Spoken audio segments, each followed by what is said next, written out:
Hello and welcome to the Calmcast, a time to feel calm and think clearly. I'm Claire Downham, the Queen of Calm, a transformational life coach. I was a burnt-out head teacher who finally made the journey to calm after years of trying, and I want to prevent you from having to do the same. The Calmcast is a series of short explorations, gently guiding you back to your natural state, which is calm and clarity. Just listen like you would listen to music, with an open mind and curiosity. There's nothing else to do. Now let's relax into today's episode.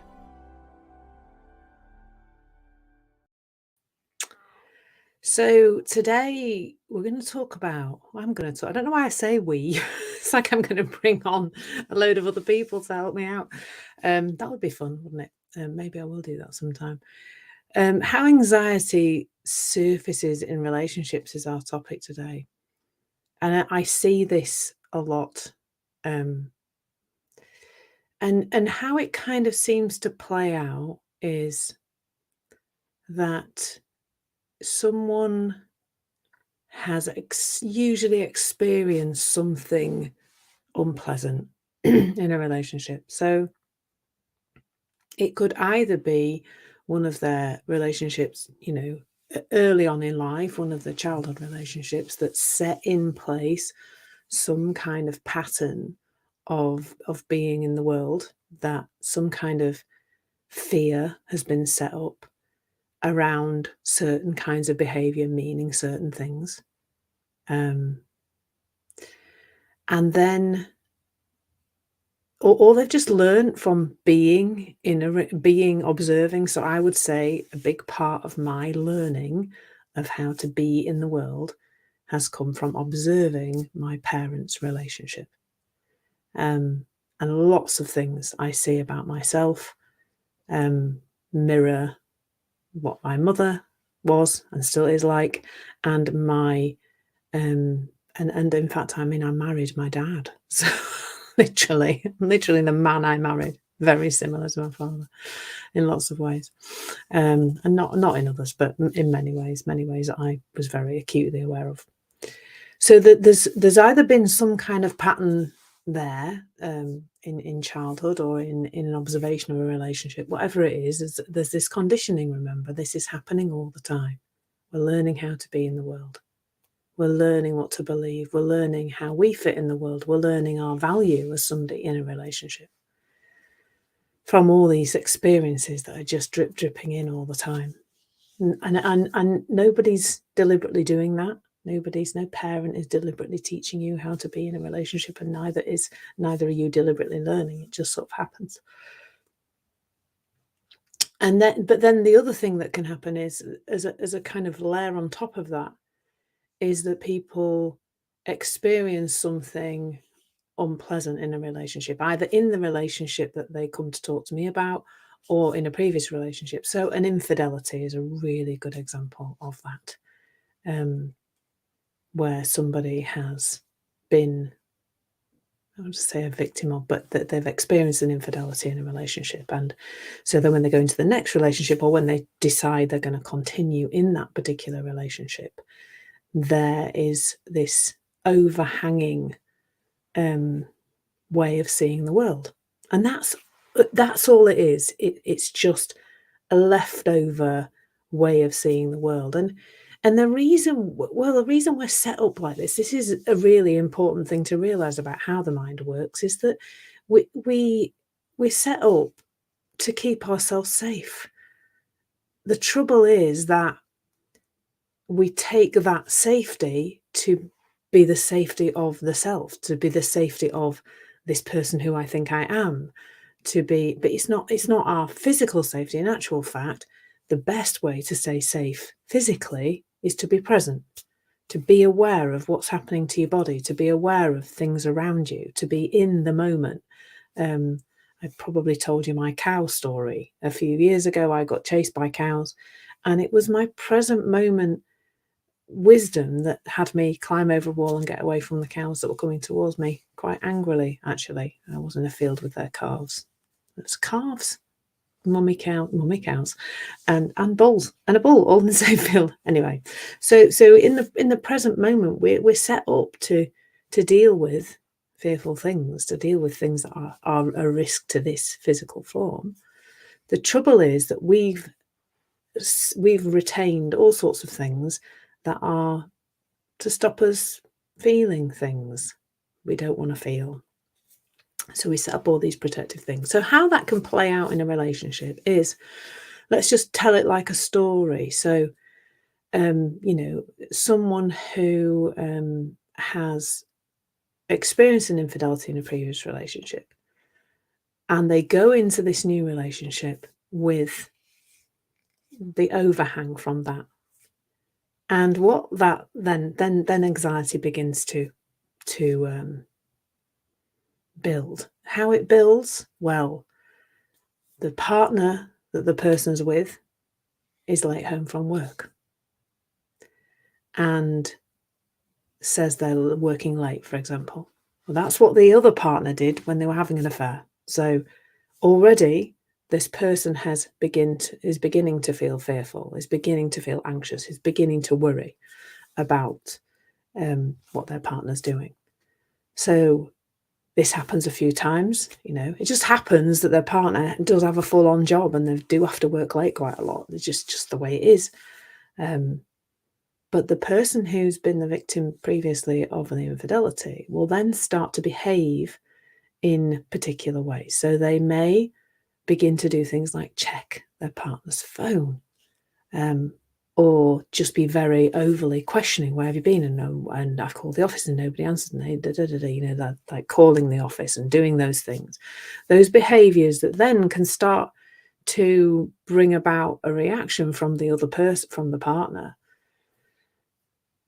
And then, they may well start to withdraw, perhaps, like be not as affectionate and a bit shirty, a bit unpleasant or whatever.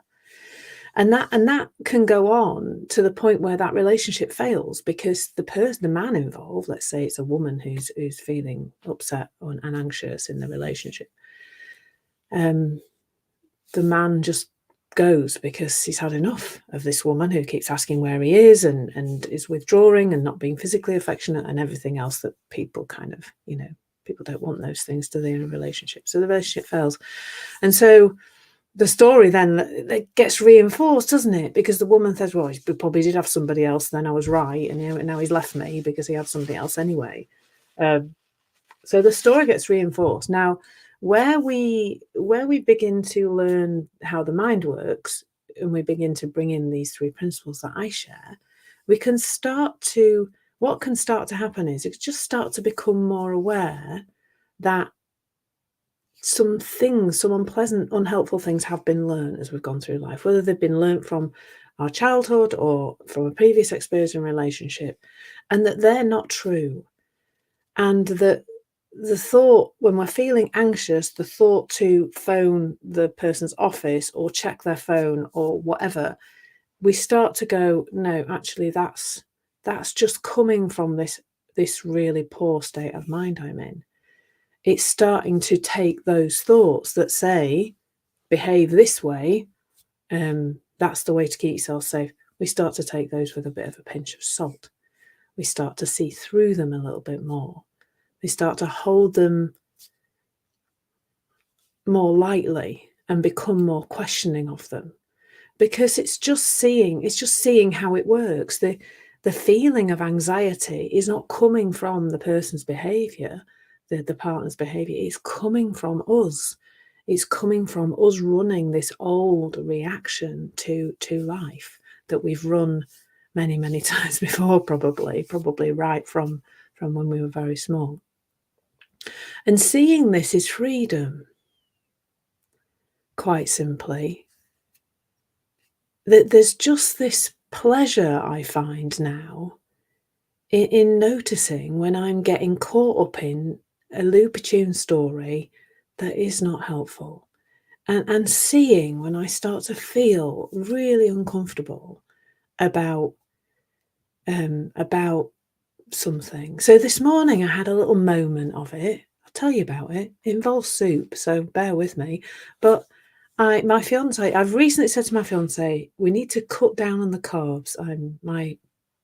Too many of my physical health issues at the moment, but I feel like my body needs less carbs and a higher protein diet. So I said to my fiance a few days, can we just like watch out for putting carbs? So he's making soup this morning. Bless his cotton socks. He's making soup at whatever time, 7:30 in the morning.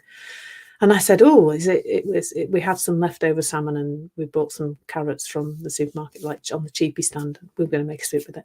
We like to do things like that. Or he does. So I said, is it carrot and salmon soup? And he said, it's got sweet potato in it. And I said, honey, do you remember I said, can we not have extra carbs in things? And in the past, I would have got into a story about, he's not thinking about me, and why is he thinking about me? I should be front and center of his mind. No, he's just forgotten. He's just a human being who's forgotten. So it lasted a really short time. It was all said with relatively, lightheartedness. And, it's only got one sweet potato in it. But I did say to him, you need to own it, not say only it's got a potato in it. But, but it wasn't this usual, like I would have been, you're not thinking about me. How can you do this to me? It would have been just awful in the past. I know it would. And now it's just lighter. It's just like I'm still saying to him, please, could you try to remember not to put too many hidden carbs in my food, but it's done with in a so much lighter way and a so much more pleasant way, and it's because now those paranoid thoughts, because I was paranoid about, and I can feel this a little bit here, about people don't care about me. I unfortunately, my previous relationship, my marriage of far too long, was with somebody who didn't really have the capacity to care about me.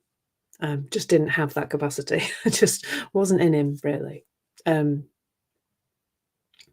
So that had been quite triggering for me. But how cool to see that it's gone, that I've unlearned it, that it's not with me anymore. That's such a joy. It really is. And that's available to everyone. It's not just available to me. It's not just me who can learn this. This simple understanding of how the mind works, known as the 3 principles, is available to everyone. It's massive in terms of the impact it can have, not just in your relationships, but in every single aspect of your life, in your relationship with everything, whether that's the outside world, your business, your friends, your partner, your kids, your elderly parents, whoever it is. It's just phenomenal. So please do reach out. I'm looking at the moment to work with people on their relationships if they would like to just have a nicer time with other humans. Because God, it's all of our life, isn't it? That unless you're a hermit and you live in a bloody, I swore, I don't normally do that. Unless you're a hermit and you live in a cave somewhere, other people are part of your life, and we can have so much more fun with them than we possibly are having. So take care, lots of love, and do reach out to me if you've got something you want me to explore. Pop it in the comments, or drop me a message if there's something you would like me to explore around this topic, because I think it's key. It's huge in our lives, is our relationships. So lots of love. Have a fab day. Take care. Thank you so much for listening. There's nothing to do now but bring some awareness to how this is working out in your life. Listen regularly to experience longer and longer periods of calm. This has been the Calmcast with Claire Downham, Queen of Calm. Take care and keep listening.